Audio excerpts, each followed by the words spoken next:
What's up guys, Visual here, but you can call me James, and in this video I'm going to be talking about cracked Adobe softwares. It's caught in the crossfire.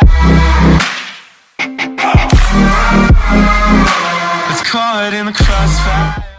So first of all, I would just like to mention how often I get comments from people asking me, how do you get Photoshop for free? And now after making this video, I can just link it to them and they will understand cracked softwares, whether I use it or not, and why people use it in general. Also, before I start the video, I would just like to say that the idea for this video was inspired by Ferox. He's a great designer, also the creator of the phase logo, so he's really quite underrated because no one actually appreciates his work, to be honest, because he was the creator of the phase logo. Such a great designer, so make sure you check him out in the description down below. And the last notice I would like to make before I start is that I don't condone cracked softwares, neither do I use them, so this video is mainly for educational preferences only. Now that that's out of the way, let's just get started. So starting off, you may be wondering, what is a cracked software? A cracked software is basically an unofficial version of a certain product that's supposedly illegal to download and use. The reason it's illegal is because the developers put the product up for people to purchase and not for people to torrent and crack. You may also be asking what a cracked software does. It's basically the same as any normal version of Photoshop,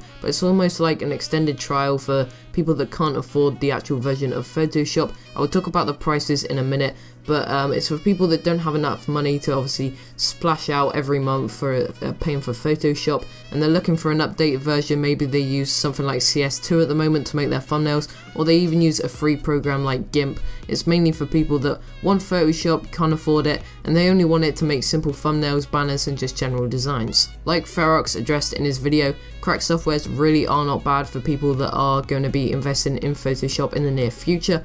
But if you are looking to get into design, you obviously have to do it at your own risk. Cracked softwares are there, they are an option, and I'm not going to address how to actually get them in this video.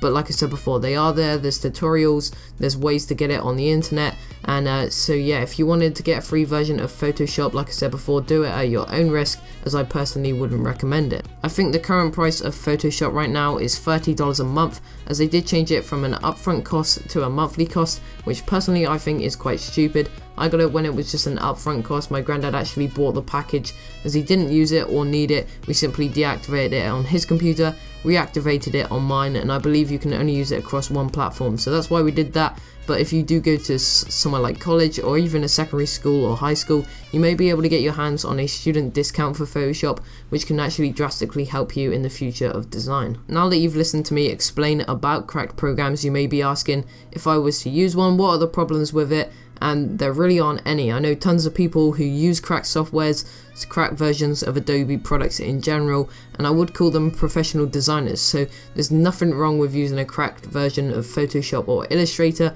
apart from the fact, like I said before, it is illegal and I definitely would not recommend it. But for the actual software itself, it's exactly the same as any other version of Photoshop that people do pay for. Anyways guys, that is it for this video. I'm sorry if you thought that I was going to be giving you guys Photoshop for free. Like I said, I wouldn't recommend getting these sort of cracked versions of Photoshop, but the internet's there for you to use. It's completely free, so search around, search YouTube, just be careful. Like I said before, some can even contain viruses, I believe. You just have to be careful when doing your research. Anyways guys, if you do have any questions about cracked softwares, please be sure to put them in the comments down below. I'm not going to be showing you guys, like I said, how to actually get it, so don't put that in the comments down below. How do I get Photoshop then for free? Like I said, there's the internet, you just have to search, guys. Yeah, so like I said before, hope you did enjoy the video. This has been Visual or James, and I'm out. Peace.